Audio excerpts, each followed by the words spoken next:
তোমার নানায় আমার এই হাতায় মাথায় গেছে গা। কে হাতায় মাথায় গেছে মানে? হ আরে খুললে কোন না কিছে? আইসা আমারে জিগায় যে আমি শরীরে কি মাখি, লোশন মাখি না সরিষার তেল মাখি। আমি কইলাম যে লোশন মাখি। এরপরে হ্যাঁ আমার হাতটা এমনি নিয়া এরকম করে গন্ধ নিয়া কয় কি আমি নাকি সরিষার তেল মাখি। এটা কোনো কথা কও? পরে দেখি কইছে তুই চুলে কি মাখস? সাবান না শ্যাম্পু? হ তুই কইছ শ্যাম্পু, শ্যাম্পুই তো দেই আমি। পরে চুল হুমছে এমনি করে বুঝছ না? হ তুমি কেমনে জানো এডি? কোনো বদলাইলো না।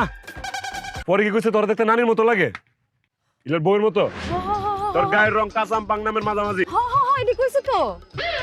ফু তক করে বদলাইলো না। এক পাও গেছে গা কবরে, তাও বলেছে রে দেখলিতাম করে। সেম ডায়লগ সেম কথা, যে মাইয়া দেখে হে মাইয়া রে কয়। ইলা হইছে কি